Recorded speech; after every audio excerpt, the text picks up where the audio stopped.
Bismillahirrahmanirrahim. Assalamualaikum warahmatullahi wabarakatuh.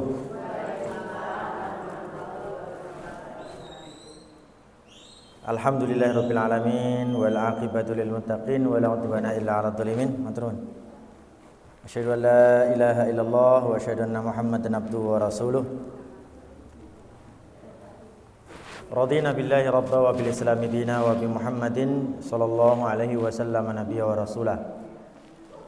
Allahumma syahid bi annana nu'minu bika wa bi kutubika wa bi rusulika wa bi malaikatika wa bil yaumil akhir wa bil qada'i wal qadari khairihi wa syarrihi. Allahumma salli wa sallim wa barik ala rasulika wa abdika Sayyidil awwalin wal akhirin, Sayyidil anbiya wal mursalin, Sayyidina wa maulana Muhammadin sallallahu alaihi wasallam wa ala alihi wa ashabihi ajma'in birahmatika ya rahmar rahimin. Usini wa iyyakum bittaqwallah faqad fazal muttaqun haitsu qala Allah ta'ala ya ayyuhalladzina amanu taqullaha haqqa tuqatih wa la tamutunna illa wa antum muslimun. Ya ayyuhalladzina amanu taqullaha wa qulu qawlan sadida yuslih lakum a'malakum wa yaghfir lakum dhunubakum wa may yuti'illah wa rasulahu faqad faza fawzan 'azima. Fa inna asdaqal hadits kitabullah khairal hadi Muhammadin sallallahu alaihi wasallam wa syarrul umur muhdatsatuha ala fa inna kulla muhdatsatin bid'ah wa kulla bid'atin dhalalah wa kulla dhalalatin finnar. Amma ba'd. Saya punya cerita banyak, Bu. Tapi saya minta sampai jam 12 nggih. Siap nih nggih. Siap kesel, masuk kerja kesel, pengajian ra siap kesel. Siap nggih? Tenanan nggih. Pertama, Bapak Ibu sekalian, mari kita bersyukur pada Allah SWT. Pada kesempatan ini kita bisa meniatkan diri kita untuk berbuat baik. Ini satu kesempatan luar biasa, satu hadiah luar biasa dari Allah kepada kita. Hadiah, hidayah, ilham untuk berbuat baik. Kita memperbarui iman kita mempertebal takwa kita memperkuat Islam kita dengan menghadiri majelis taklim. Ini ciri-ciri kebaikan luar biasa yang diberikan Allah kepada kita. Man aradallahu bi khairan yufaqihu fiddin. Siapapun yang dikehendaki kebaikan oleh Allah, maka orang itu akan diberikan pemahaman agama yang mendalam oleh Allah SWT. Jadi kita menghadiri majelis taklim itu tujuannya ya selain mengingat Allah, mengingat akhirat, mengingat kematian, kita memperdalam ilmu agama. Orang yang memperdalam ilmu agama itu mendapatkan kebaikan dari Allah. Itu hadisnya sahih dari Rasulullah SAW. Terlebih lagi Rasulullah SAW mengatakan begini, khairukum man ta'allamal Qur'an wa 'allamahu. Sebaik-baik kalian adalah orang yang mempelajari Al-Qur'an. Maka nanti insyaallah dalam majelis ini rakitung saayat rong ayat tak sampaikan. Rakitung saayat rong ayat tak sampaikan. Tujuannya biar kita ngerti makna ayat itu apa. Sehingga kita termasuk orang yang belajar Al-Qur'an. Bar kuwi kita ngajarkan Al-Qur'an. Maka dia adalah termasuk golongan orang terbaik. Khairukum, orang terbaik di antara kalian adalah orang yang mempelajari Al-Qur'an dan mengajarkannya. Khairukum man ta'allamal Qur'an wa 'allamahu. Itu yang pertama, mari kita bersyukur Allah SWT berikan kepada kita keindahan luar biasa. Di luar sana banyak sekali yang dengan agama Islam enggak ingin mendalam. Allah sing penting muslim. Wah, ngono ya alhamdulillah sih daripada kafir. Sing penting muslim. Tapi kalau ingin menambah daya tahan tubuh kita, kalau ingin menambah imunitasi iman kita, ya perdalam ilmu agama. Ini alhamdulillah kita masuk dalam golongan mau mempelajari ilmu agama. Yang kedua, mari kita memperbanyak salawat. Mari kita memperbanyak mengirim salawat dan salam kepada baginda Nabi Muhammad sallallahu alaihi wasallam. Ada satu hadis panjang. Ketika Isra Mi'raj Nabi sallallahu alaihi wasallam itu ini ceritanya gini, Bu. Mari kita perbanyak salawat. Allahumma sholli wa sallim wa barik ala Muhammad boleh. Allahumma sholli ala Muhammad boleh. Atau mungkin sholawat yang terbaik. Para ulama mengatakan sholawat terbaik adalah sholawat yang Anda baca saat tahiyat awal dan tahiyat akhir. Allahumma sholli ala Muhammadin kama shallaita ala Muhammad kama shallaita ala Ibrahim wa ala ali Ibrahim. Wa barik ala Muhammadin wa ala ali Muhammadin kama barakta ala Ibrahim wa ala ali Ibrahim. Mau pakai Sayyidina monggo enggak apa-apa. Allahumma sholli ala Sayyidina Muhammadin wa ala ali Sayyidina Muhammad boleh enggak apa-apa. Yang penting sholawat. Masalah Sayyidina orang go Sayyidina ora masalah. Sing penting sholawat daripada enggak sholawatan. Itu sholawat terbaik kata para ulama. Dan orang yang memperbanyak sholawat itu akan memberikan tanda kepada dia punya ciri dikenal sama Nabi Muhammad kelak. Nabi Muhammad itu nanti akan memberikan syafaat kepada kita, memberikan izin kepada kita untuk minum air, Bu. Minum air kayak gini nih, Bu. Tapi airnya kayaknya bukan teh. Nama airnya air telaga Al-Kautsar. Coba tak cilik nggih, Bu. Wah, iki teh iki teh. Masya Allah. Kalau air telaga Kautsar niku ngeten. Kata Allah SWT, inna a'tainakal kautsar. Kami berikan kepadamu wahai Rasulullah Al-Kautsar. Al-Kautsar itu telaga. Telaga yang ada airnya. Orang yang minum satu teguk saja dari air telaga itu selama masa hisab lam yadma abadan. Dia tidak akan pernah haus. Padahal yang namanya hisab itu duwone ora umum. Duwone ora umum. Lah kabeh wong dihisab siji-siji. Padahal satu orang ini nanti masalahnya sama banyak orang. Takoni siji-siji. Jenengan pirsa nganu nggih? Ferdi Sambo. Betul, Ferdi Sambo ya. Ngertos nggih? Sing nang TV niku lho. Lah kuwi arep maju ke meja hijau, maju ke hakim saja. Dawane ora umum kuwi lho. Dawane ora umum ngantek berhari-hari. Iki gek sak kasus tok sak kasus tok sak wong tok wis dawane kaya ngono. Ya kan ngeri kalau sampai pada hari hisab nanti kita kelaparan, kita kehausan terus mamopo. Dalam sebuah riwayat ada yang maam keringetnya sendiri, ada yang mamopone sendiri, ya segitulah. Tapi kalau orang-orang mukmin yang sudah diberikan izin oleh Rasulullah SAW minum satu teguk saja dari telaga Al-Kautsar, faqala Rasulullah SAW, wa man syariba minhu lam yatma abadan. Siapapun orang yang minum satu teguk aja dari telaga Al-Kautsar, maka dia tidak akan haus selamanya, selama masa hisab. Itu orang ya Allah ya Rabb. Semoga kita termasuk yang diberi izin oleh Rasulullah SAW mendapatkan telaga Al-Kautsar. Amin ya Rabbal alamin. Maka banyak sholawat. Maka banyakin sholawat. Suatu hari Rasulullah SAW itu Isra Mi'raj. Diperlihatkan kepada Rasulullah surga dan neraka. Saat diperlihatkan surga, itu gini. Rasulullah kaget. Waduh, itu apa itu? Wah, gitu kan, ternyata neraka. Neraka itu ada 7 lubang. Lubang 1, lubang 2, lubang 3, lubang 4 sampai 7. Itu kata Rasulullah, wahai Jibril, itu apa? Itu neraka. Neraka itu apa? Neraka itu tempat untuk mengazab orang. Gitulah. Terus itu lubang pertama sampai 7 itu siapa yang menghuni? Lubang pertama kata malaikat Jibril, lubang pertama itu dihuni oleh orang-orang munafik. Munafik piye? Munafik itu di tengah-tengah orang Islam ngomong Islam. Ada rahasia dia simpan, ada rahasia dia ngerti, ada rahasia orang Islam dia ngerti informasinya.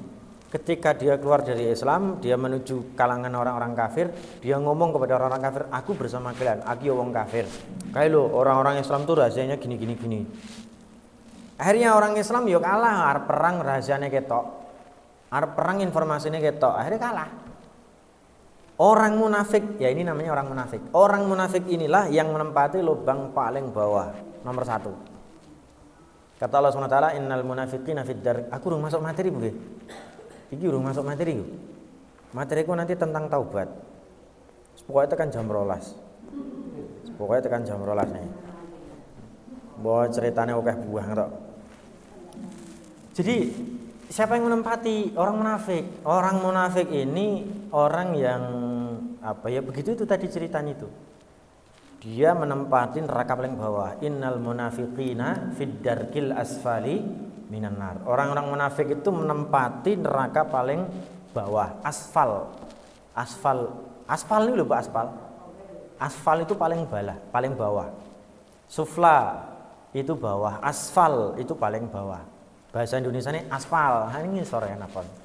Orang-orang munafik berada di aspal, berada di neraka paling bawah. Terus Nabi Muhammad tanya lagi, wahai Jibril, itu lubang kedua siapa yang nempati? Lubang kedua yang nempati adalah orang musyrik, penyembah berhala, penyembah kayu, penyembah patung, penyembah batu, penyembah api, penyembah angin, penyembah tanah, dan lain sebagainya, penyembah pohon, penyembah gunung dan lain sebagainya. Itu musyrik, tempatnya neraka nomor 2. Padahal nomor 1 ke nomor 2 itu jaraknya kalau mau keluar dari neraka nomor 1, jarak tempuhnya 70.000 tahun perjalanan. 70.000 tahun. Lagi umur awak dhewe pinten? Umur awak dhewe sakmenika pinten? Swidak tahun. Swidak tahun ya. 60 niku bahasa Jawane napa? Swidak tahun. Paling nek ora swidak ya 70. Gak ora nyandak umure. Tapi karena di akhirat itu abadi selamanya lah. Jenengan pamane pengen munggah ke neraka kedua 70.000 tahun. Wah, tuwane kowe ngopo? Itu neraka kedua. Terus lubang ketiga ditempati sama siapa? Wahai malaikat Jibril, wahai Nabi Muhammad, lubang ketiga itu ditempati sama Yahudi. Yang keempat siapa? Nasrani. Yang kelima siapa? Orang-orang sebelum kamu yang maksiat. Yang keenam siapa? Orang-orang sebelum kamu yang maksiat kepada Allah SWT dan tidak mentauhidkan Allah. Gitu kata Jibril. Terus Nabi Muhammad tanya, wahai malaikat Jibril, lubang ketujuh itu siapa yang nempati? Wah, iki malaikat Jibril giliran arep ngomong, ora penak. Duh, ora penak aku arep ngomong. Karena Nabi ngerti kok diem aja malaikat Jibril. Tadi ditanya bergas saja langsung jawab losdol gitulah tanpa tendeng aleng-aleng, tanpa ora penaan ngono lho istilahnya. Lah kok ditanya malaikat Jibril ditanya lubang ketujuh yang nempati siapa? Meneng wae. Ditanya lagi yang ketiga kali, wahai malaikat Jibril, itu loh lubang ketujuh siapa yang nempati? Dengan suara yang direndah-rendahkan, bahkan setengah dibisik-bisikkan, wahai Nabi Muhammad, wahai kekasih Allah. Arep ngomong ora penak iki. Arep ngomong ora penak. Akhirnya apa? Wahai kekasih Allah, itu loh lubang ketujuh yang menempati adalah umatmu. Umatmu niku sinten? Ya umatnya Nabi Muhammad. Sinten nggih? Jenengan umatnya Nabi Muhammad mboten? Berarti ketujuh dong? Enggak. Nabi Muhammad kaget. Ini mboten lho, kula mboten dongake. Nek saya doanya ya Allah, semoga yang berada di dalam majelis ini Engkau bebaskan dari siksaan api neraka. Amin ya rabbal alamin. Allahumma ajirna minan nar. Ya Allah, tolong bebaskan kami dari api neraka. Kemudian Nabi Muhammad SAW menanya sama Jibril, wahai Jibril, apakah umatku yang dimasukkan ke lubang ketujuh itu beriman kepada Allah? Iya, wahai Rasulullah, mereka beriman kepada Allah. Kaget. Apakah mereka beriman kepadaku sebagai Rasulullah? Iya wahai Nabi Allah, iya wahai kekasih Allah, mereka beriman kepadamu. Aduh, lah terus kenapa mereka masuk ke dalam neraka?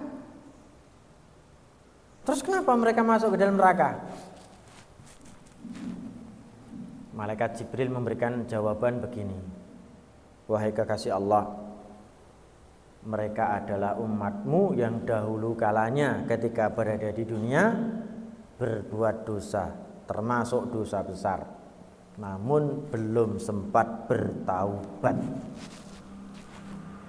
Nyolong, ngantek mati nyolong ra tobat, wis kuwi neraka ketujuh. Korupsi ora tobat, ora balekke korupsine, kuwi neraka ketujuh. Saestu. Hadis riwayat Al-Imam Muslim.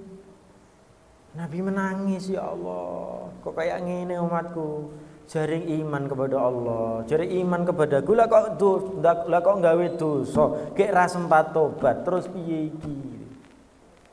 Gitu Nabi menangis. Nabi khawatir sekali sama umatnya. Akhirnya ketika Nabi Muhammad SAW turun ke muka bumi, turun dari Isra Mi'raj, Nabi teringat kisah yang diberikan Jibril. Nabi kemudian ngomong kepada para sahabatnya, wahai para sahabatku, inna syafa'ati li ahlil kabaira li ummati, nanti syafaatku ini akan aku turunkan akan aku berikan kepada umatku yang berbuat dosa besar, yang mereka tobat gitu, atau beriman pada Allah dan Rasulnya belum sempat tobat, nanti akan aku berikan syafaat. Asalkan mereka beriman pada Allah, beriman pada Rasulnya, tidak musyrik, tidak murtad, tidak kafir, dia akan diberikan syafaat. Para sahabat kaget, wahai Rasulullah, kenapa baginda ngendikan kaya ngoten niku, pripun, ada apa? Rasulullah menangis teringat cerita tadi. Kemudian Rasulullah bercerita, atani malakun min rabbi, ada sosok malaikat yang menjadi utusan khusus Allah datang kepadaku. Ada malaikat khusus datang kepadaku. Ini malaikat nggak pernah turun ke bumi kecuali saat itu. Atani malakun min rabbi fa khayyarani bi amrain. Aku diberikan dua pilihan. Pilihan pertama apa? Bi an yadkhula nisfu ummatil jannah, setengah umatku nih masuk surga tanpa hisab. Wis mlebu surga langsung. Ning setengah umatnya mlebu neraka. Aduh, Rasulullah orang tekan. Rasulullah sallallahu alaihi wasallam ora tekan atine. Kemudian pilihan yang kedua apa? Wasyafa'ah, Rasulullah dikasih pilihan mendapatkan syafaat. Maka kemudian fa khayyartus syafa'ah, Rasulullah memilih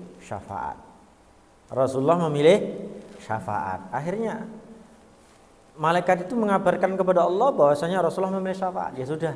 Kenapa seperti itu? Para ulama memberikan satu penafsiran bahwasanya kenapa Rasulullah memilih syafaat? Rasulullah menginginkan seluruh umatnya masuk ke dalam surga. Ra ketungku enek manusia, enek menungso, enek umate sing mlebu neraka gara-gara urung sempat tobat, gara-gara berbuat dosa-dosa besar. Tapi Rasulullah menginginkan mereka semua dimasukkan ke dalam surga. Maka dalam sebuah cerita, Pak, ada manusia yang dihukum oleh Allah SWT di neraka. Itu wah ngantek gosong nih kok. Wis ora enek rupane menungso, rupane rupa areng gitu. Rupa areng. Tapi kemudian orang ini dipanggil sama Allah, dihadapkan kepada Rasulullah, diberikan syafaat, akhirnya orang tersebut dibersihkan oleh Allah dan dimasukkan ke dalam surganya. Kamu masuk surga karena syafaatnya Rasulullah sallallahu alaihi wasallam. Masya Allah. Jadi ikhwati fillah, ayo banyak-banyak kita bersolawat dan berkirim salam kepada baginda Nabi Muhammad sallallahu alaihi wasallam. Itu tujuannya biar kita dikenali sama Rasulullah. Diizinkan untuk mendapatkan minuman telaga Al-Kautsar dan kita bisa mendapatkan syafaat. Ojo ngantek murtad, ojo ngantek musyrik, ojo ngantek kafir. Wis. Intine kuwi. Salate diperbanyak, zakate diperbanyak, sholawate ya diperbanyak. Insyaallah nih kita akan menjadi umat Nabi Muhammad sallallahu alaihi wasallam yang dikenal insyaallah. Ma'asyiral muslimin rahimakumullah, nyambung hadis itu.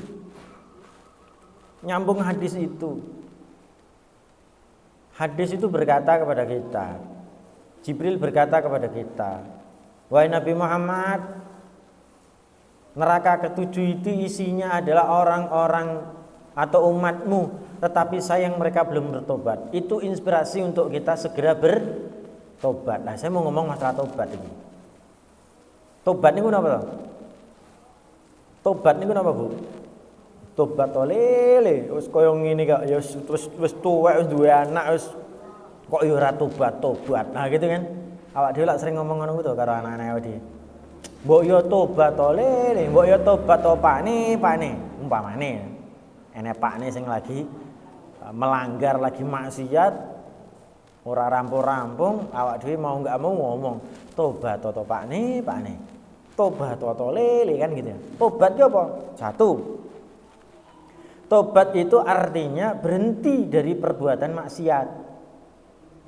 Langsung berhenti. Kenapa berhenti ya? Karena itu perbuatan maksiat. Oh, ngerti sing jenenge nyolong ki dosa, ngerti sing jenenge mateni wong ki dosa, ngerti sing jenenge berzina niku dosa, ya udah berhenti. Jangan diulangi lagi. Berhentilah dari perbuatan maksiat. Itu yang pertama. Yang kedua, berazam ini kok bertekad untuk tidak mengulangi perbuatan lagi. bertekad untuk tidak mengulangi perbuatan dosa itu lagi. Gitu. Berhenti, bertekad untuk tidak mengulangi. Yang ketiga apa? Nyesel. Jadi nek tobat orang nek nyesel waduh, orang jenenge tobat nih. Tobat itu harus ada kata nyeselnya. Ya Allah, aku nyesel, aku kemarin nyolong, terus piye carane yo gitu ya. Terus piye carane ben aku iso ora nyolong meneh. Nyesel dia. Ya ketahui aja bahwasanya nyolong itu salah, nyolong itu dosa, ya wis aja nyolong meneh. Itulah yang disebut dengan tobat. Yang keempat, Bu, ini ngeri. Tobat itu kalau ada kaitannya dengan mendolimi hak orang lain, maka hak orang lain itu harus dikembalikan dulu. Jenenge nyolong ya colongane dibalekke sik. Jenenge pernah mukul koncone, pernah gebuk kancane ya gebukane dimintakan ikhlasnya dulu. Wah, aku ora ikhlas nek kowe gebuk aku pisan, kowe tak gebuk ping pindho. Walaupun seperti itu ya Anda harus terima agar Anda mendapatkan keikhlasan orang yang didolimi. Kalau tidak ikhlas, maka Allah nggak akan ngasih taubat, Allah nggak akan ngasih ampunan. Ibaratnya begini loh Bapak Ibu sekalian. Ibaratnya Allah itu berkata kepada kita begini, dosamu iki karo kae, ngopo njaluk ngapura karo aku. Nah gitu loh. Dosamu iki karo wong kae, lek kok njaluk ngapura karo aku. Ora pas. Njaluk ngapura karo kae, sik lagi njaluk ngapura karo aku. Nek kowe dosane karo aku tok njaluk ngapura karo aku tak sepurane. Ning nek kowe iki duwe dosa, gawe masalah, gawe salah karo wong kae, njaluk ngapura sik karo wong kae. Ketika orang itu sudah memberikan maaf, aku pasti memberikan maaf. Lebih mudah meminta maaf sama Allah dibanding meminta maaf sama orang yang pernah kita dolimi. Bener apa bener? Ini bener nih kok, angel nih. Maka yang keempat ini Pak, Bu, kalau ada unsur kedoliman kepada orang lain, Anda harus meminta maaf, meminta keikhlasan kepada orang tersebut, kembalikan barangnya, kembalikan ini itu dan lain sebagainya. Itu penting. Itu namanya tobat Pak, Bu. Bapak Ibu sekalian, tobat itu, nah ini poin 1, poin 2 sekarang. Tobat ini gampang apa mboten? Tobat niku gampang mboten? Tenanan nih saya itu lho, kula matur. Tobat niku gampang apa mboten? Gampang apa angel? Gampang angel. Maksudnya gampang angel itu pripun? Tobat sambil ngoten to? Lha nek tobat sambil jenenge tobat. Kuwi nyambel terus kuwi jenenge. Ada dua poin yang penting, ada dua kaidah yang penting yang harus saya sampaikan dalam masalah tobat ini. Al-Imam Ibnu Sirin rahimahullah ta'ala berkata kepada kita lewat bukunya, kalau tobat itu ada dua kaidah.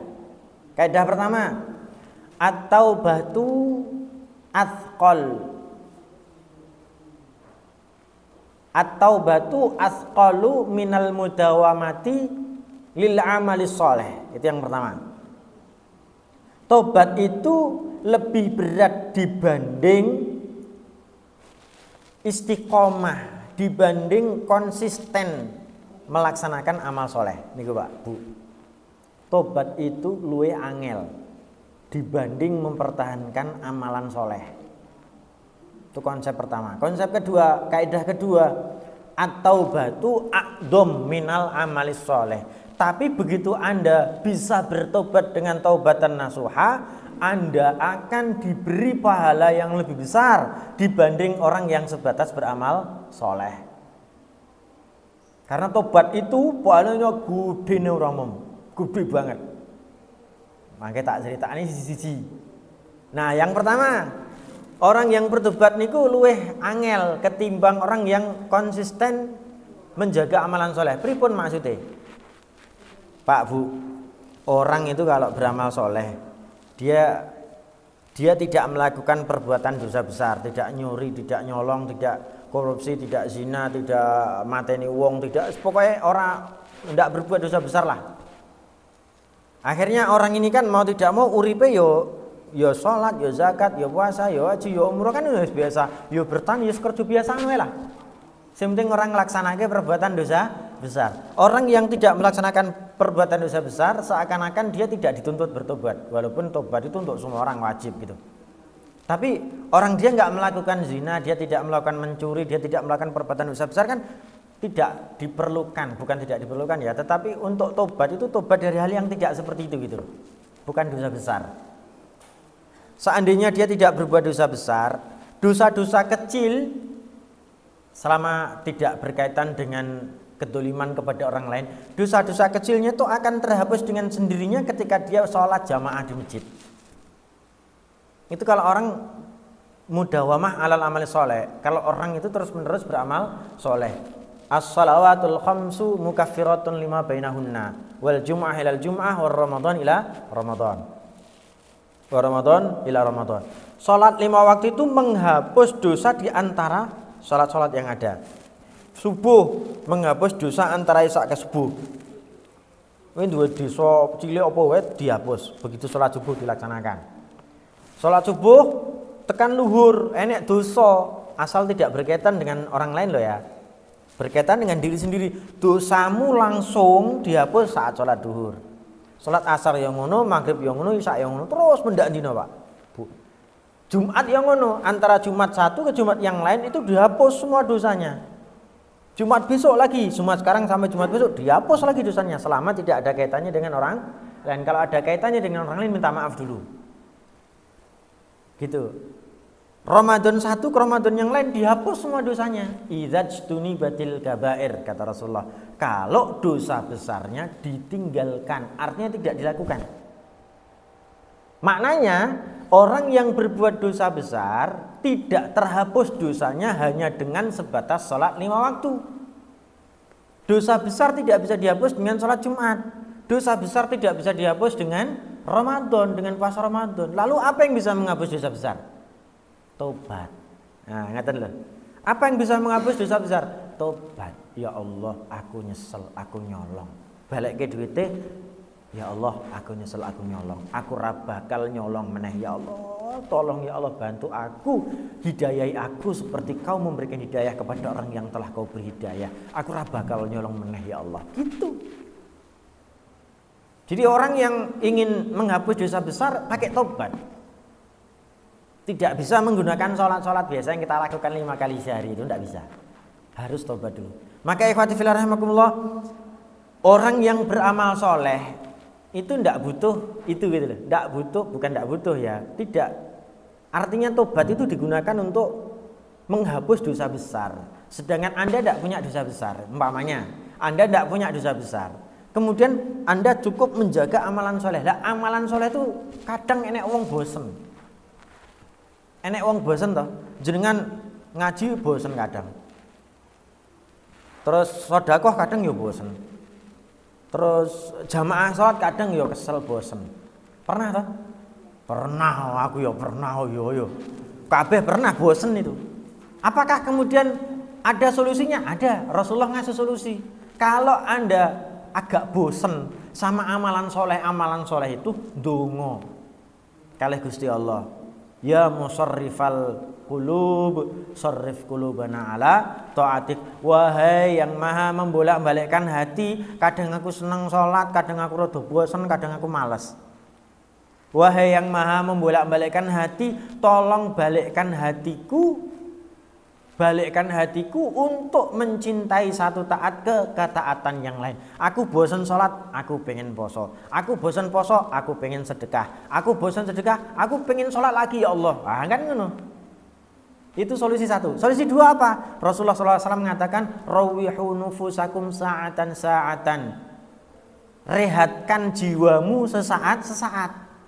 Bosan Pak sholat, bosan Pak sedekah, bosan Pak jamaah, bosan kabeh. Taklim bosan sesekali nih panitia taklim nih Pak, panitia pengawasan nih. Ayo jamaah pengawasan Masjid Mukminah, kita rehat sejenak ke Tawangmangu. Boleh. Memang itu solusinya. Begitu sampai Tawangmangu mlaku-mlaku kok kesel yo. Bar kesel tekan ngomah bar turu napa? Salat meneh. Saestu. Jadi jaga amalan sholat dari kebosanan itu gampang. Berbanding terbalik dengan orang yang jaga tobat. Angel ora umum. Nek njogo amal soleh gampang niku lho. Mulai dari ndonga mau, mulai dari rehat-rehat mau neng pantai, ngajak anak bojo neng pantai, ngajak anak bojo neng apa kuwi jenenge kolam renang, neng Klaten, neng Karanganyar gampang, bar kesel turu salat meneh. Kan ngeten niku. Itu yang amalan soleh lagi rada bosen. Tapi berbanding terbalik dengan yang tobat. Orang tobat itu Bu, jogone angel. Kok jogone angel pripun maksudnya? Contoh ya. Orang wis kadung seneng judi. Orang wis kadung seneng judi. Judi di duit bar kuwi judi kadang menang kadang kalah. Ning seneng soalnya akeh menangi. Terus ya Allah aku kok judi terus ya iki mesti ora halal gitu. Tobat. Tobat dia dari judi. Begitu tobat kelingan meneh, ya Allah aku ora duit, aduh iki garek ndedit 50.000. Padahal lagi enak kebutuhan anak bojo, terus balik meneh. Kenapa balik meneh? Dia ngerti potensinya, dia ngerti kesempatannya, dia ngerti nikmatnya, dia ngerti harganya, dia ngerti berbagai macam dampak kenikmatan yang setelah dia melakukan perbuatan judi tadi. Atau mungkin atau perbuatan nyolong, atau perbuatan korupsi, atau perbuatan zina, atau perbuatan apa namanya itu, pokoknya sing liyan-liyane lah, sing dosa-dosa besar, sing enak-enak kae. Arep nglalekke ki angel. Lah ngopo? Wis pernah ngrasake. Makanya dikatakan sama Al-Imam Ibnu Sirin, orang yang tobat itu, len jogo tobat ki luwih angel dibanding orang yang tidak pernah berbuat dosa besar, kemudian dia menjaga amalan solehnya. Jaga tobat luwih angel dibanding jaga amalan soleh. Saya setuju. Lagi pengen tobat keketokan. Lagi tobat keketokan. Wah kajian aku roh wong kae dadi pengen meneh. Wong gendeng iki. Aku roh kaya dadi pengen meneh, pengen judi, pengen nyolong, pengen wis kabeh dipengeni. Lah wis pernah kabeh? Gitu mungkin. Akhirnya apa? Dia teringat, ketika teringat dia jadi pengen lagi. Padahal Pak Bu, teringat dosa besar yang dia lakukan untuk ingin dilakukan kembali, iki wis dosa. Apa meneh nglakokke meneh? Apa kata Rasulullah SAW? Laulam tudznibu la dzahaballahu bikum khotoyakum. Seandainya engkau tidak berbuat dosa kembali, niscaya dosamu yang pernah kamu lakukan tak hapus. Tapi karena kamu berbuat dosa kembali, ya ora tak hapus. Kata Rasulullah SAW dalam hadis qudsi, laulam tudznibu la dzahaballahu bikum khotoyakum. Seandainya engkau tidak berbuat dosa kembali. Berbuat dosa kembali itu maksudnya apa? Sebatas mikir, pengen, sebatas kelingan yang kepengen ngelakokke meneh. Padahal dia dulu pernah melakukan itu. Padahal angel Pak Bu.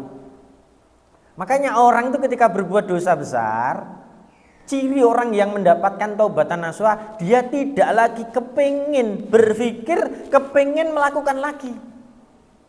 Selama dia masih punya keinginan berpikir untuk melakukan lagi, dia harus terus memperbarui tobatnya agar tobatnya diterima. Angel apa badan? Angel apa badan? Ya jelas angel. Tapi enggak ada sesuatu yang tidak mungkin. Kalau Anda sudah yakin bertobat kepada Allah, Allah akan berikan jalan. Wa man jahadu fina lanahdiyannahum subulana. Siapapun yang bersungguh-sungguh dalam jalan kami, termasuk dalam jalan tobat, kalau dia sungguh-sungguh, aku akan tunjukkan kepadanya jalan tersebut. Aku mantep tobat ya Allah. Ora bakal kelingan karo sing jenenge dosa sing pernah dilakukan. Ora bakal kelingan maksudnya kelingan untuk dilakukan kembali. Nek kelingan untuk diistighfari ora apa-apa. Ya Allah, ini aku dosa ini gede banget, ya Allah ampuni aku. Kan ora pengen. Tapi nek begitu kelingan wah enak banget aku pengen meneh. Lah dosa iki. Dosa iki. Maka saya katakan tobat itu lebih berat dibanding jaga amalan soleh. Itu yang poin pertama. Poin kedua Bapak Ibu sekalian. Apa poin kedua, kaidah kedua? At-taubatu a'dham minal amali soleh. Tobat kuwi luwih gede amal, luwih gede ganjarannya saking amalan soleh. Karena tobat itu amalan soleh terbesar. Apalagi kalau dia mendapatkan maghfirah dari tobat yang nasuha tadi. Gitu. Nah, sekarang gini. Ketika orang bertobat dan dia yakin dengan tobatnya, dia mantep karo tobaté, wis ra kelingan karo mburine. Wis pokoke aku begitu kelingan isine mung istighfar. Ora pengen meneh. Kuwi tanda tobaté ditampa kowe. Begitu tobaté ditampa nanti tak ceritain ciri-ciri orang yang tobatnya diterima. Ini saiki tak kasih tahu dulu poin yang kedua, kaidah kedua. Tobat itu amalan solehnya lebih besar ganjarannya dibanding amalan soleh. Kalau orang tobatnya udah diterima, dia lebih besar ganjarannya. Lah pripun toh? Rasulullah Allah SWT mengatakan begini di dalam surat At-Tahrim ayat ke-8. Ya ayyuhalladzina amanu tubu ilallahi taubatan nasuha asarabukum ayyukaffiru ankum sayyi'atikum wa yadkhulukum jannatin tajri min tahtiha al-anhar. Yauma la yahzillahu nabiyya wal ladzina amanu ma'ah nuruhum yas'a baina aydihim wa bi aymanihim yaquluna rabbana atmim lana nurana waghfir lana innaka ala kulli syai'in qadir. Surat At-Tahrim ayat ke-8. Ya ayyuhalladzina amanu wa orang-orang yang beriman, sing diceluk wong beriman. Wong nek kafir, murtad, musyrik kon tobat wis angel. Ora diceluk. Yang masih punya iman itulah yang kemudian dipanggil sama Allah. Ya ayyuhalladzina amanu wa orang yang beriman, tubuh tobatlah kalian taubatan nasuha dengan tobat yang sebenar-benar tobat. Nek tobatmu itu wis bener-bener aku tompo, tak tompo tobatmu. Bar tak tompo tobatmu kowe tak kei pahala 3. Napa sing kaping setunggal? Pahala sing ping pisan apa niku? Pahala yang pertama apa? Asa rabbukum an yukaffira ankum sayyi'atikum. Itu yang pertama. Asa rabbukum, Allah pasti, Rabbmu pasti menghapus dosamu. Menghapus Pak, niku menghapus niku napa? Menghapus niku napa? Dihilangkan, dibusak. Ngertos dibusak nggih? Enek tulisan neng bor niku, neng papan tulis. Enek tulisan neng apa niku whiteboard. Enek spidol board maker ini dihapus dihapus tanpa bekas, dihapus tanpa dihapus tanpa ada celah gitulah, pokoknya resik putih, orang enek selai ngono lho. Seneng mboten? Seneng lah. Pokoknya jenenge dihapus kan seneng. Enek bapak, enek ibu tengkar. Enek bapak, enek ibu bertengkar. Pak nih, iki opo iki kok enek SMS koyo ngene iki? Wah, kan ketahuan dia, ya kan? Ketahuan SMS bapaknya itu. Akhirnya apa? Mau nggak mau nyesel, Buni, aku nyesel. Piye carane kowe iso memaafkan aku? Buni, tolong aku dimaafkan. Tak ada maaf bagimu. Waduh. Tak ada maaf bagimu. Wah, iki bojone kereng iki. Gitu. Tapi ketika mohon maaf, saya cerita keluarga yang soleh-soleh aja. Seorang suami berbuat salah sama istrinya, ketahuan istrinya. Akhirnya ketika suami meminta maaf kepada istrinya, dia berjanji, dia menyesal, dia tidak akan mengulangi lagi. Buni, tolong maafkan aku. Insya Allah aku akan jadi orang soleh. Insya Allah aku tidak akan mengulangi perbuatan itu lagi. Ketika Pak nih ngomong kau nih karo Buni ngomong apa? Ya wis Pak nih, tak sepurane ning aja meneh-meneh nglakokke kaya ngono kuwi. Kira-kira Pak, jenengan seneng mboten? Seneng ora omong. Mbok yo dikei Avanza, aku lebih seneng ketika istri memaafkan. Terus kowe njaluk apa sing penting tak kowe njaluk apa wae bojoku? Njaluk apa wae sing penting kowe nyepurani aku tak tukokke. Kabeh diwehke. Saestu. Kenapa? Begitu dimaafkan, Anda jadi orang baru.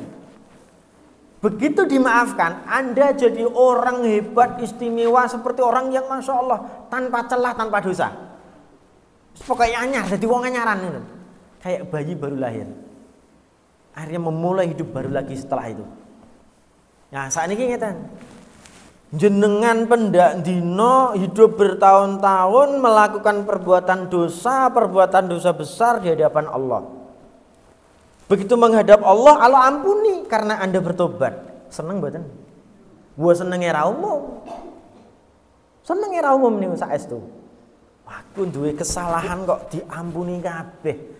Aku duwe kesalahan kok ora dianggep kesalahane kalih Gusti Allah. Wah, senenge ora umum niku. Saestu. Itu pahala pertama. Orang yang bertobat dengan taubatan nasuha, maka orang tersebut akan diampuni oleh Allah, akan dihapus catatan dosanya. Wah, enek jenenge tulisan kan enek ta. Kitabum marqum, kitab atau buku tulis yang isinya rekaman jejak Anda semua, baik buruknya ada di situ. Raqib atid nyatet kabeh. Iki sing elek iki, sing apik iki, sing elek kabeh ditulis.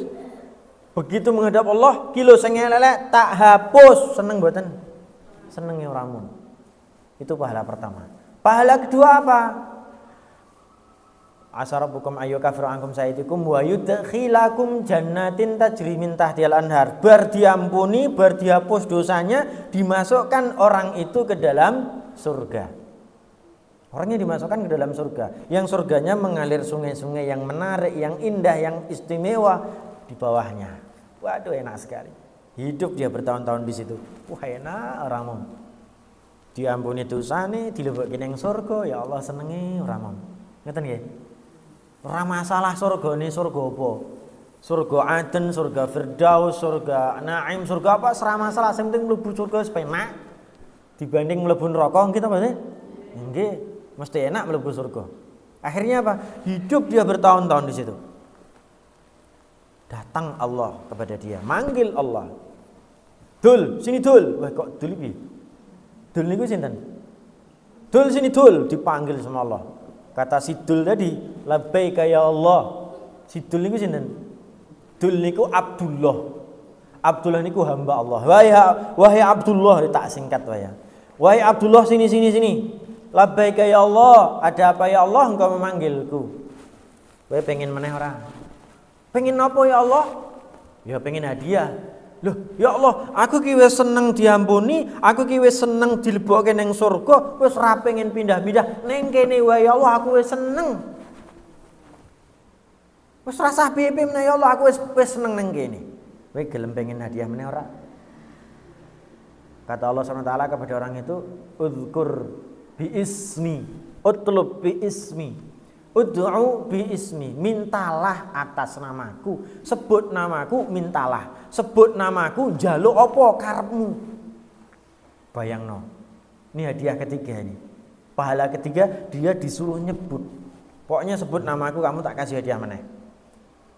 Saking senenge jenenge wis bertahun-tahun, beratus-ratus tahun hidup di surga, tidak ada sesuatu yang celah, yang susah, yang payah, pokoknya enak kabeh, tiba-tiba diceluk, kowe pengen hadiah meneh ora. Wong kabeh enak kok pengen dikasih hadiah meneh.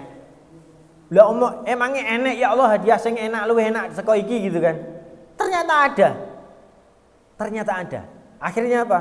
Dia minta sama Allah, ya Allah, karena engkau memintaku menyebut namamu dan engkau akan memberikan hadiah kepadaku, maka hamba ini berkata kepada Allah, Rabbana atmim lana nurana waghfir lana innaka ala kulli syai'in qadir. Itu luar biasa. Ya Allah, sempurnakan mataku ya Allah, matane disempurnake. Moto ini orang sempurna ndelok sing cilik-cilik wae ora iso ndelok apa ya. Ndadak nggo kacamata, ndadak nggo mikroskop ngoten lho sing piye.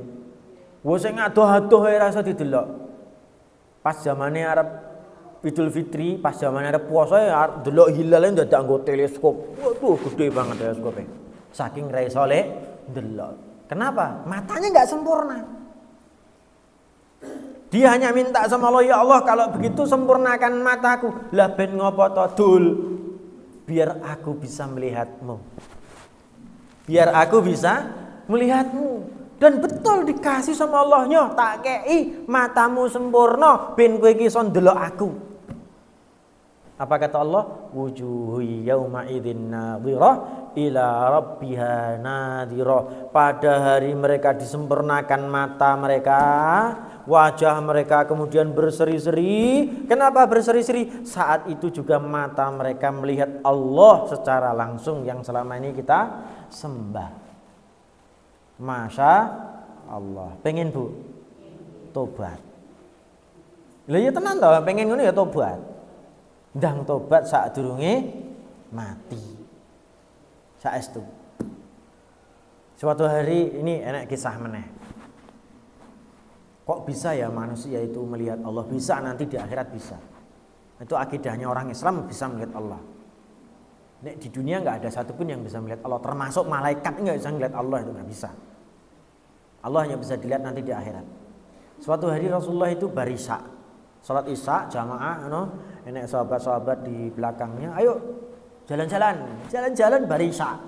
Ya apa-apa Rasulullah yang ngajari, namanya tadabbur alam, namanya tafakur. Dari Masjid Nabawi Rasulullah ngajak jalan-jalan para sahabatnya ketemu bukit. Ini masjidnya, ini bukit. Nah, ketemu bukit. Di bukit terdekat ini mereka naik sebentar. Disitulah Rasulullah berhenti kemudian ngomong, Ara'aitumul qamar.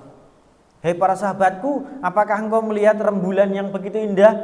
Bala ya Rasulullah, kita melihat rembulan yang begitu indah, Masya Allah, Subhanallah gitu kan. Biasa namanya memuji Allah kan begitu.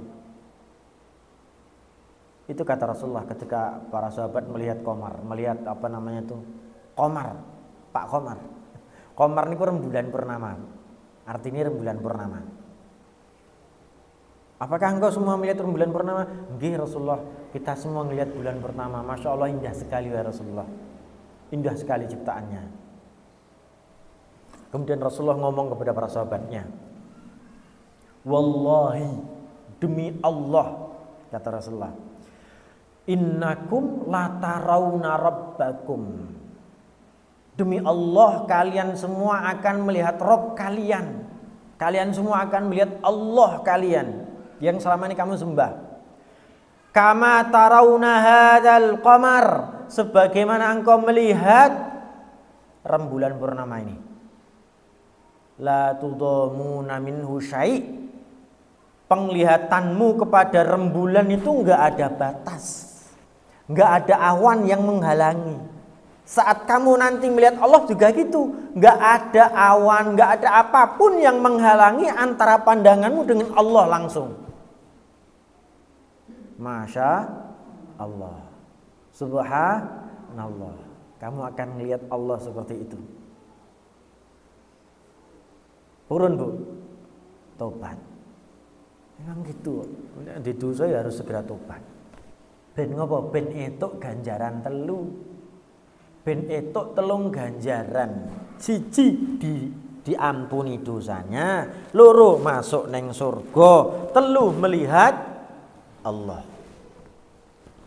Ini hadis sahih, hadis yang diriwayatkan oleh para ulama, oleh Imam Bukhari, Imam Muslim, dan para ulama ahli sunnah wal jamaah berakidah dengan akidah ini.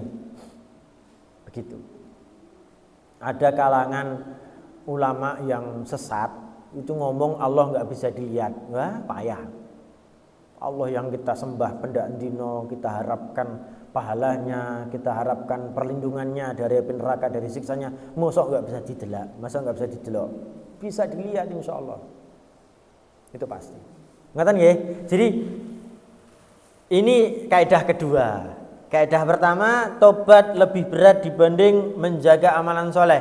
Kaidah kedua, begitu Anda berhasil tobat, tobatmu itu ganjarannya telu gede-gede kabeh. Maka apa inspirasinya untuk kita hari ini? Dari hadis-hadis itu, dari ayat-ayat itu, inspirasinya adalah mereka yang pernah melakukan perbuatan dosa besar, ayo ndang tobat. Masuklah Anda ke dalam surganya Allah lewat pintu-pintu tobat yang begitu besar terbuka. Allah menunggu orang-orang yang bertobat. Allah tertawa kepada orang-orang yang bertobat. Allah senang kepada orang yang bertobat. Allah lebih senang. Senangnya itu melebihi orang yang kehilangan ontanya, kemudian dia cari-cari ontane ora ketemu, tiba-tiba ontane balik dhewe ning ngarepane, terus ontane disayang-sayang. Allah sayangnya, Allah rindunya lebih dari itu semua. Rindu kepada siapa? Rindu kepada orang yang tobat. Wong kok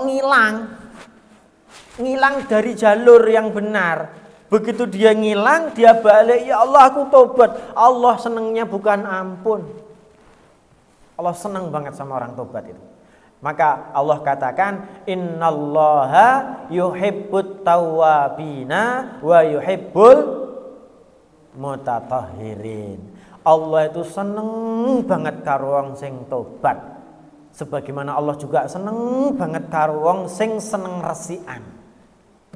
Atine diresiki, klambine diresiki, badane diresiki. Ya seneng banget. Ngoten. Jadi ayo kita bertobat. Terakhir Bu. Wis arep jam 12 iki. Lah iki to wis arep jam 12 to. Sing tuwa arep ning 12 maksude. Lha tenanan tekan jam 12 apa pripun? Wah, aku sing gero.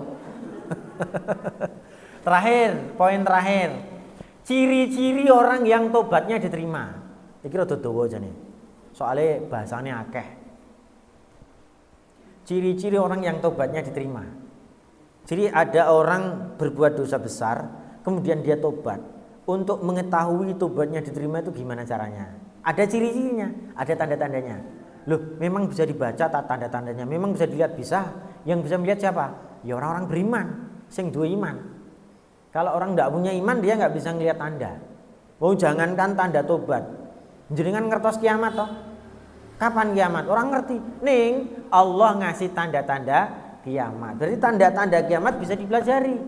Tanda-tanda diterimanya sholat bisa dipelajari. Tanda-tanda diterimanya tobat bisa dipelajari. Ah gitu. Ngeten nggih? Nah, sekarang apa tanda tobat seseorang bisa diterima? Ingkang sepindah. Sok-sok basa Jawa padahal aku selali basa Jawa niku. Ngapunten nggih. Apa kuwi jenenge mau? Nomor 1. Orang yang tobatnya diterima sama Allah itu 1, dia seneng beramal soleh. Dia seneng maca Quran. Saya setuju. Soalnya apa? Begitu dia diberikan tobat, begitu dia diberikan ampunan sama Allah, dia nggak pengen berbuat buruk lagi.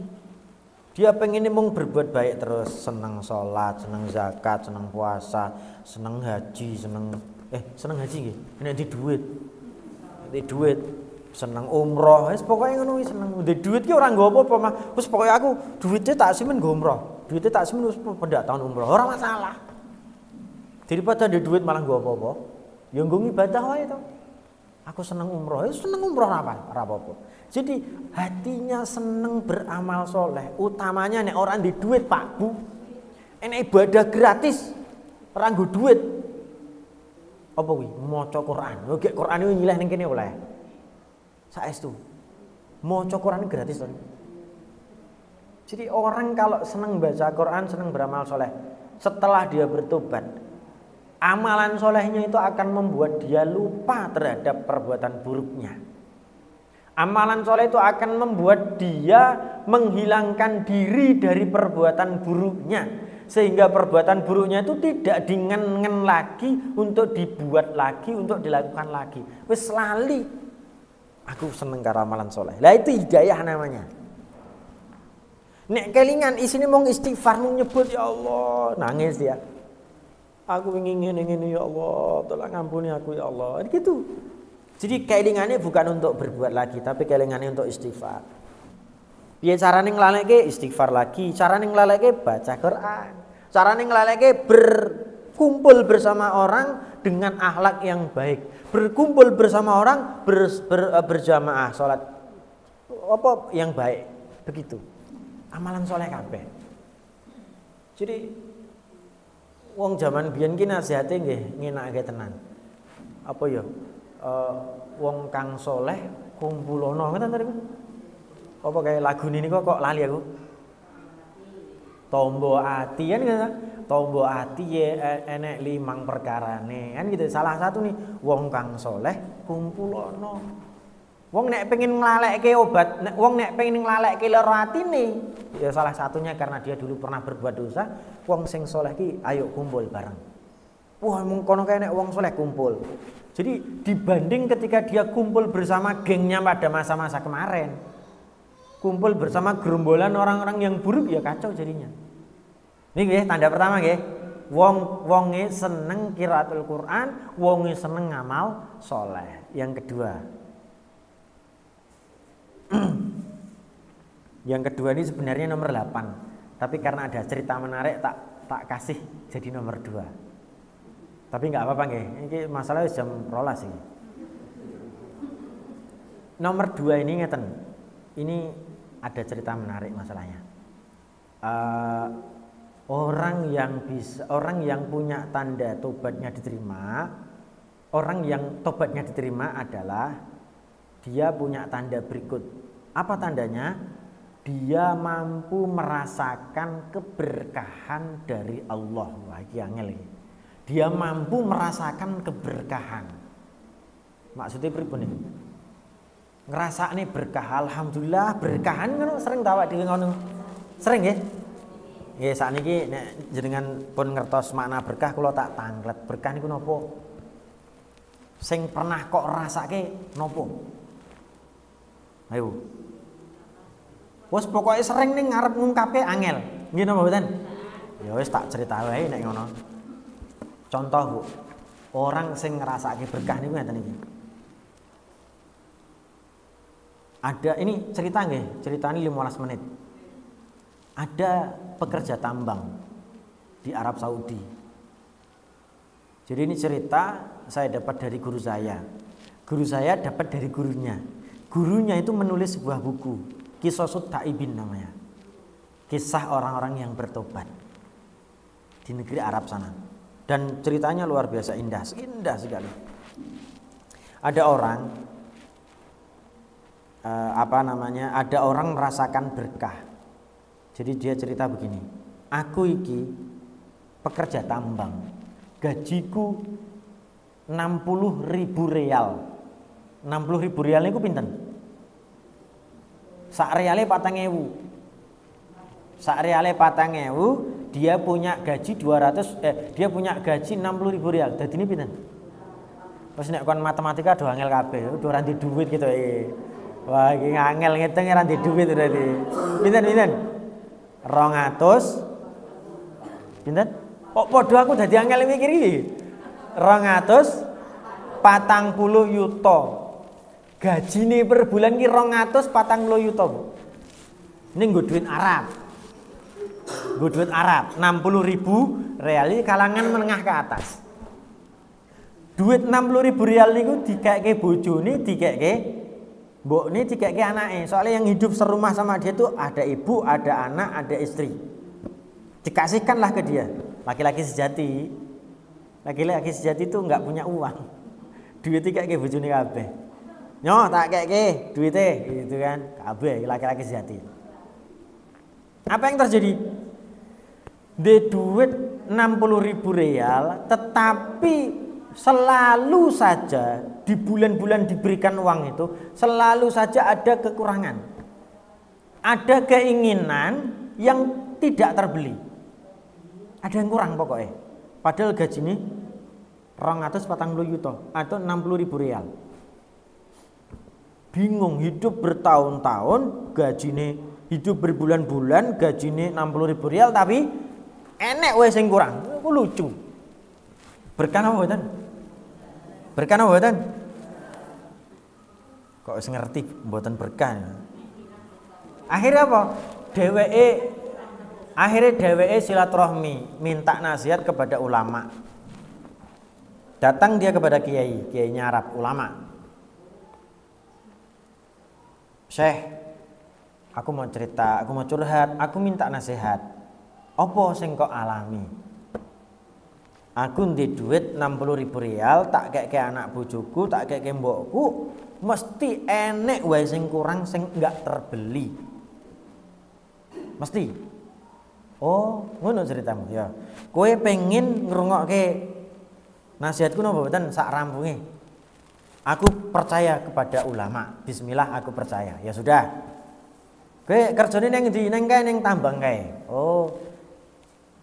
Tak kirim surat neng pimpinanmu, engko surat iki sampaikan ke pimpinanmu. Gelem apa mboten? Purun. Ya wes, tulis surat. Suratnya apa isine? Bulan depan gajinya 50.000. Tadinya 60.000 toh? Bulan depan gajinya 50.000. Nih kasihkan ke pimpinanmu. Akhirnya apa? Syekh, boleh saya baca? Boleh, baca aja. Kaget loh. Lah aku 60.000 kok malah jadi 50.000 ki piye? Niki leres mboten Syekh? Mau ikut nasihatku mboten? Oh ikut Syekh, ikut Syekh. Lah namanya jamaah ya mesti melok karo kiai ini toh. Mesti melok. Akhirnya apa? Dikeke neng pimpinane, besok dia dapat gaji 50.000. Wes dikeke 50.000. Hidup berbulan-bulan dengan gaji 50.000. Masih sama aja, nggak ada perubahan, masih ada kekurangan, masih ada keinginan yang tidak terbeli. Balik lagi dia sama ulama tadi, Syekh, iki piye? Orang nek perubahan, ya wes, tak kirim surat ya, nggih Syekh.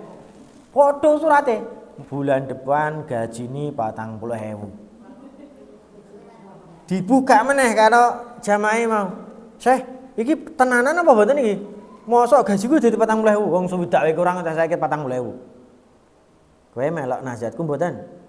Aku ikut nasihatmu Syekh. Ya sudah dikasihkan lagi. Hidup berbulan-bulan gajinya 40.000. Masih ada yang kurang. Masih ada keinginan yang tidak terbeli. Bingung dia. Balik lagi neng Syekh. Sampai 20.000. Jadi ngirim suratnya ping 4 ngantek 20.000. Hidup berbulan-bulan dengan uang 20.000 rial. 20.000 rial niku nek ping 4.000 pinten? 80 juta. Gaji 80 juta satu bulan itu masih ada keinginan yang tidak terbeli. Padahal gajiku mung 4 juta ya. Iki gajine 80 juta ya ora enek sing ora ketuku, enek sing ora kebelian, lucu ya. Ini orang piye uripe kan? Akhirnya apa? Syekh balik lagi. Syekh iki lho 20.000. Pokoknya aku ya masih banyak kekurangan, banyak hal yang tidak terbeli. Kamu mau ngikuti nasihat lagi? Mau Syekh, pokoknya aku mau sak rampungi. Aku pengen ndang rampung urusanku. Ya wis, kirim surat meneh ya. Yo. Dikirimi surat. Bulan depan gaji orang ini 10.000 real. Weh lah dalah.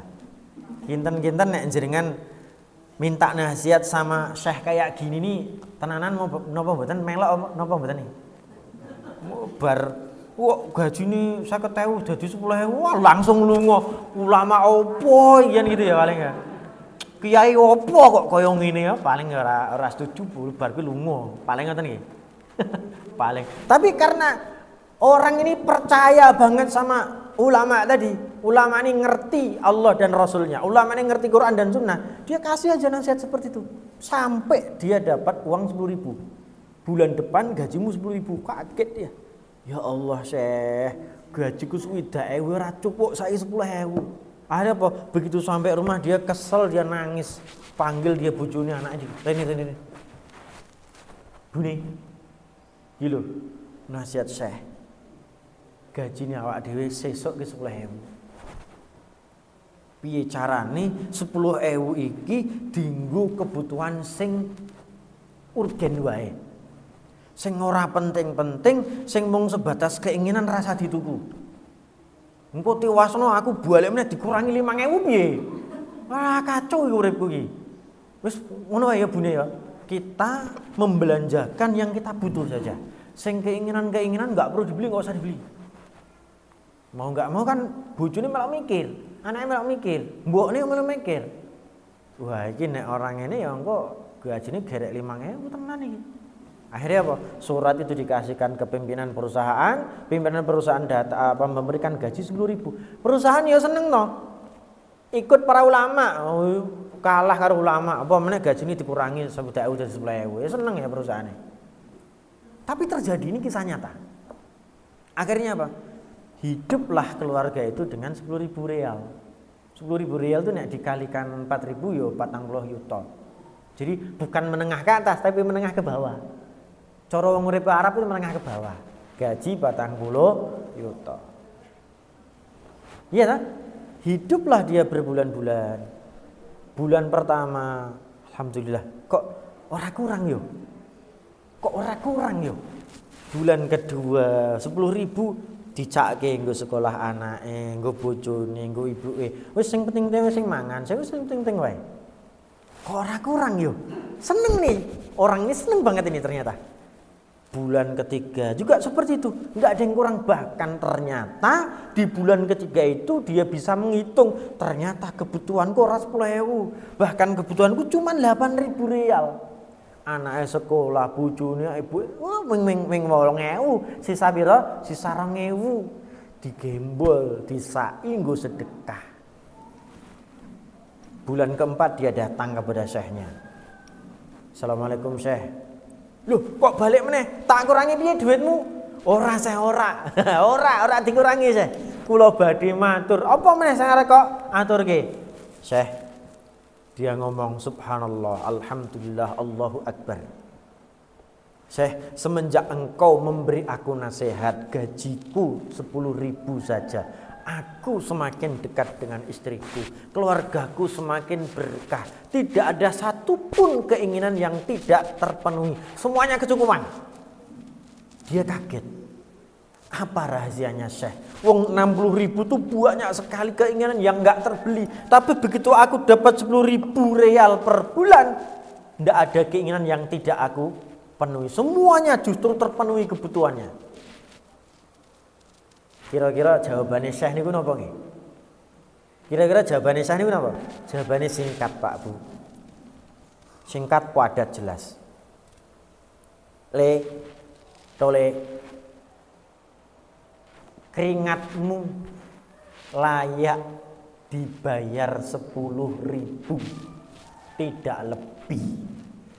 Keringatmu dalam 1 bulan kalau dibayar lebih dari 10.000 dadi penyakit. Keringatmu nek dibayar lebih dari 10.000 dadi maksiat. Allah mencukupkan 10.000 untuk kamu karena kebutuhanmu itu, tidak lebih. Dia menangis. Maka Syekh berkata, itulah berkah. Berkah ngoten niku. Jadi nggak usah nyari yang lebih-lebih. 4 itu cukup ke. 3 itu cukup ke. Aku duwe gaji 4 yuta. Anakku sing nomor pertama mlebu pesantren. Dia butuh duit 1 yuta. Anakku yang kedua mlebu pesantren butuh duit 1 yuta. Anakku yang ketiga lagi sekolah SD butuh 500.000. Anakku yang keempat butuh 500.000. Dicake dadi 3 yuta gerek 1 yuta. Ngomong karo bojone, "Bune, ki duite gerek 1 yuta.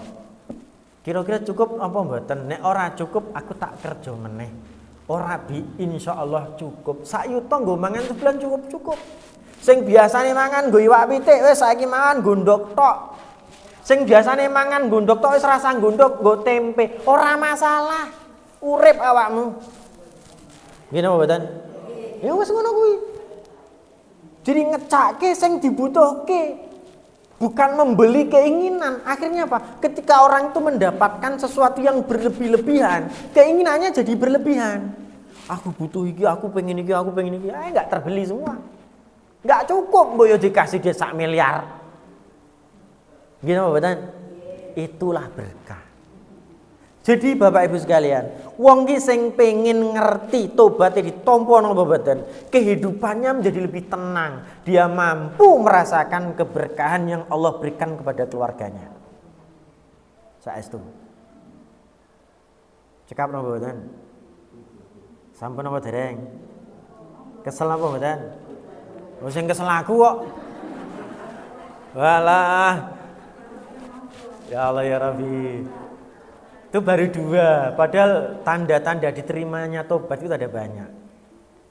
Tanda-tanda diterimanya tobat itu ada banyak. Itu yang pertama tadi apa? Seneng amal soleh, seneng qiraatul Quran. Yang kedua, dia merasakan hidup yang lebih tenang. Dia berkah.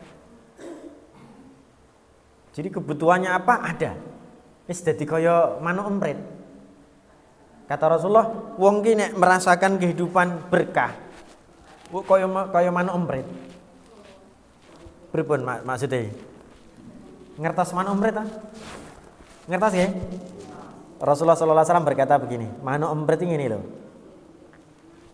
Kata Rasulullah SAW, lau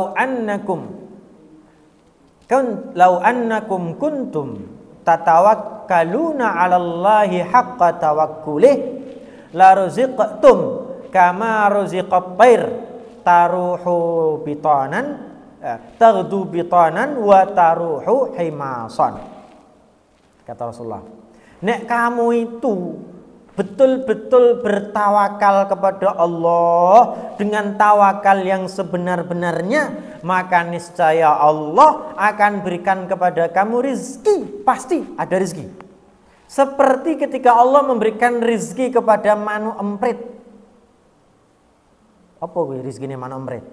Manuk emprit kuwi pergi dari apa kuwi jenenge? Usuh apa? Sarang. Pergi dari sarangnya dalam kondisi lapar, balik dalam kondisi kenyang. Jadi manuk emprit kuwi duwe anak ndek bojo. Sadurunge duwe anak, dheweke kan nikah. Lunga ning KUA. Manuk emprit ya. Pak, nikahkan aku dengan iki ya gitu kan. Orang dia omah. Begitu dia nikah sama istrinya, manuk emprit mau tidak mau harus gawe sarang, gawe susuh. Bahkan susuhnya walaupun cuma sebatas nganggo merang, mungkin sing kata orang manfaat, bagi emprit manfaat itu, nganggo merang, gawe susuh. Hidup berdua di situ.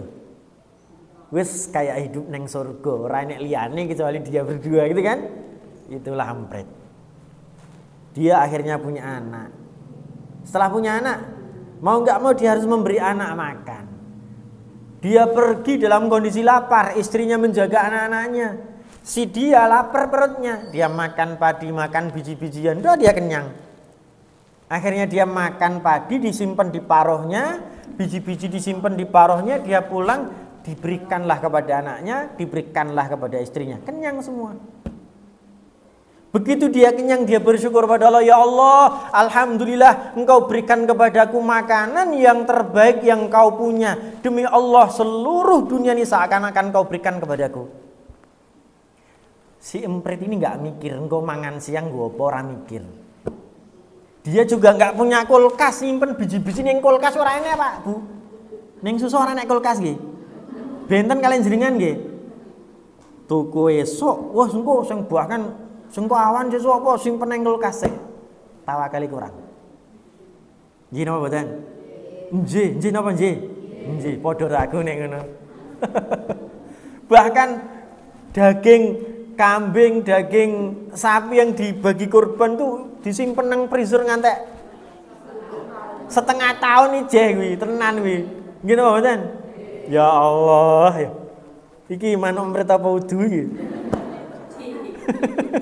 Gitu. Ya Allah ya Rabbi.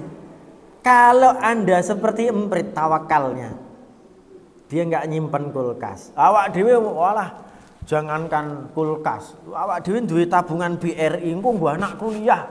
Pirang yuta 12 yuta. Aja tabung ket saiki ya. Nggih napa mboten? Salah napa mboten? Salah napa mboten? Ora salah jane ning kok tak terangke. Ora salah jane.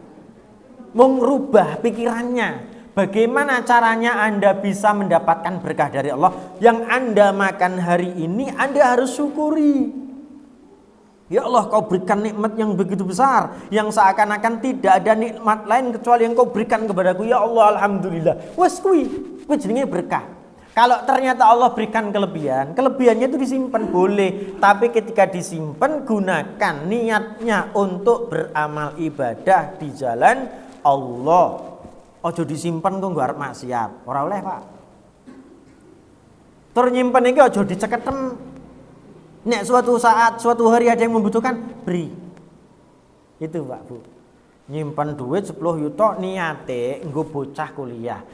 Tapi karena ada kebutuhan mendesak, ini ada orang kebakaran, saudaranya mungkin siapa dia butuh bantuan, dikasih dari uang itu, ndak apa-apa. Ojo diceketem, engko mesti teko meneh. Ngene lho. Nyimpen daging neng kulkas di freezer, suatu saat lagi ada orang butuh, meneng we, pura-pura ra duwe, padahal neng kulkas penuh we. Pas pengajian ini lagi butuh, weh aku sing nyokong gulone, aku sing nyokong daginge, aku sing nyokong lomba, ora masalah. Di jalan Allah namanya. Engko nek entek piye, ora masalah wong Allah maka ya Allah memberi rezeki kaya emprit kae lho. Saiki mangan ora mikir manganku. Jangan-jangan siapa tahu Bu, awak dhewe nabung oke-oke, karepe nggo anak kuliah sadurunge kuliah mati kok. Duit arep nggo sapa? Bingung toh. Jadi tawakalnya kepada Allah itu kita tingkatkan. Itulah tanda orang bisa merasakan berkah. Kalau orang bisa merasakan berkah ketika dia bertobat, ketahuilah tobatnya diterima sama Allah. Ngaten nggih? Cekap nggih? Nggih, kesel ya teh. Jadi besok nek saya diundang lagi Pak, Bu, tak ceritain tanda-tanda tobat diterima. Ini masih banyak masalahnya. Ini bukunya oke banget saya ngomong. Hadisnya juga banyak. Saya terima kasih atas perhatian Bapak Ibu semuanya. Semoga ayat-ayat, hadis-hadis Nabi, bahkan kisah-kisah yang tadi saya ceritakan membuat kita bertambah takarrubnya kepada Allah. Amin ya rabbal alamin. Saya minta maaf kalau dalam bertutur kata banyak kesalahan yang saya lakukan. Saya minta maaf, semoga Allah memberikan ampunan kepada kita semua. Barakallahu li wa lakum wa nafa'ani wa iyyakum bima fihi minal ayati wa dzikril hakim. Aqulu qouli hadza fastaghfiruhu innahu ghafurur rahim. Subhanakallahumma rabbana wa bihamdika asyhadu an la ilaha illa anta astaghfiruka wa atubu ilaik. Tsumma assalamu alaikum warahmatullahi wabarakatuh.